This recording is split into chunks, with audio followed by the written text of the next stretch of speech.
Hi, welcome back to another episode of Layman's Terms with Nick, presented by Accelerated Parts. I'm Nick, going through how things work. This is the third edition. This is ball and roller bearings. This is the third episode where I'm going to be going through materials and the manufacturing of ball and roller bearings. So stay tuned, and we are going to go through the long engineering terms and definitions that's written out in the book. I'm going to boil it down for layman's terms that anybody can follow along and learn a little something in the process. All right, so without further ado, we're going to be putting up the prompt on the screen. You can follow along as I read out loud. You can see the written material as well as all of the figures, the pictures, and let's jump right in. Ball and roller bearings continued. Materials. High local stresses of varying magnitude occur in the rolling elements of anti-friction bearings under the action of loading. For this reason, very high-grade steels to uniform texture and high resistance to wear are used in the manufacturing of such bearings. In addition, they must be suitably machinable and hardenable. In Europe, low alloy, fully hardenable chromium steels are widely employed. Chromium content ranging from 0.4 to 1.65%, depending on the purpose and size of the bearings. Case hardening steels have hitherto not been much used there, in contrast with American practice, which makes fairly extensive use of these steels for anti-friction bearings. Furthermore, for special applications, other types of steel are employed, such as stainless steels, non-magnetic steels, and manganese silicone steels. The cage does not participate in the transmission of forces, but may, in certain circumstances, be severely stressed by inertial forces, vibration, and impact effects. The choice of material for the cages is determined by considerations of strength and also of machinability and sliding capacity. The materials mainly used for the purpose of steel are steel and brass. Sintered metals, cast iron, light alloys, or plastics are also sometimes employed. Now we go on to manufacturing, which you can see to the right in Figure 10. The initial materials for the manufacturing of ball or roller races are tubes, rods, rolled materials, and forged materials. Small and medium-sized races are machined on single spindle and multiple spindle automatic lathes or on turret lathes, large races on turning and boring mills. After the turning operation comes heat treatment, in which the races are heated by gas or electricity to above 800 degrees Celsius in continuous furnaces or chamber furnaces, quenched in an oil or salt bath, and then tempered. The hardness attained in this way is in the range of 60 to 66 on the Rockwell scale. Then follows grinding of the sides and the internal and external faces, which are finished by polishing and honing. Manufacture of the rolling elements, which are balls or rollers, starts with rod or wire. In a typical production process, pieces of wire are cut off in a press, which is shown in Figure A, and are then formed into balls or rollers by upsetting between dies, which is in Figure B. Large rollers are produced by machining or turning.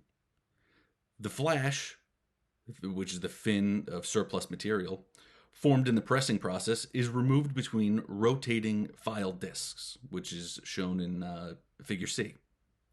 By means of grinding in Figure D and tumbling in Figure E, the diameter is reduced, the specified roundness is attained, and the surface finish is improved. Tumbling consists in rotation of the elements with an abrasive in a horizontal cylindrical container.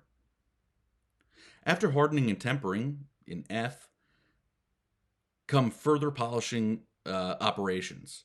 Then the rolling elements are given a high polish by further tumbling with a suitable polishing agent.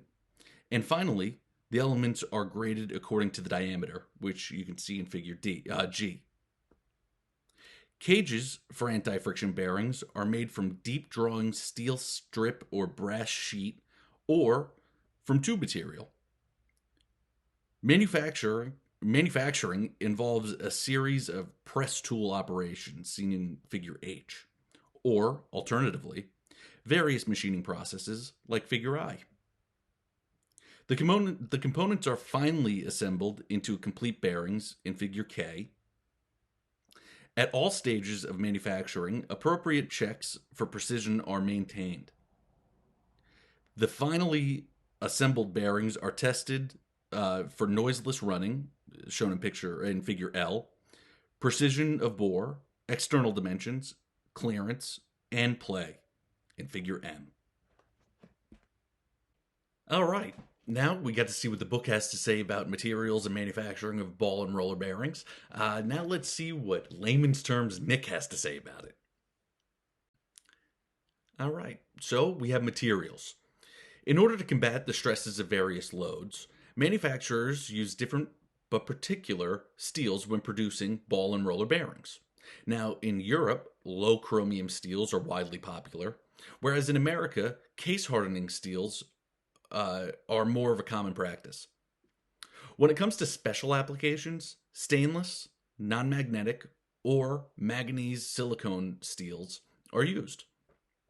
When it comes to cages, steel and brass are typically used. However, sintered materials, cast iron, light alloys, or plastics are sometimes used.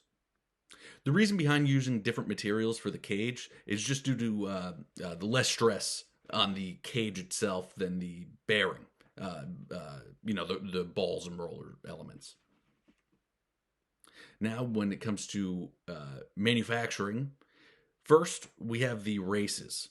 Now, the initial process involves various lathes that use tubes, rods, rolled materials, and forged materials to create the races for the rolling elements.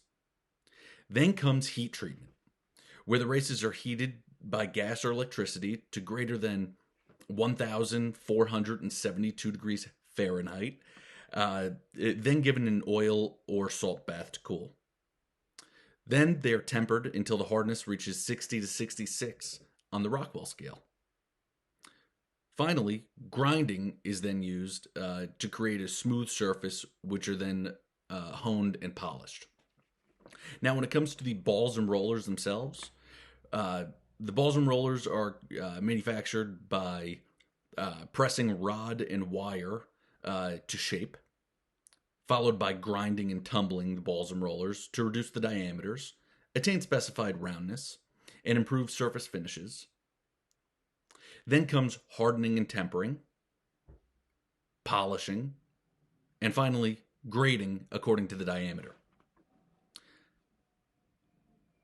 Last, we have the cages, right? The cages are produced by pressing steel strips, brass sheets, or tubing materials, and then the cages, balls and rollers, and the races are assembled.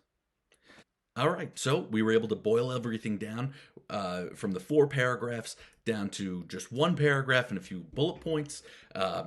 Easy to follow. If you have any questions, feel free to comment below. I'll comment back, or you can reach out to me directly on any of the social media pages that we have.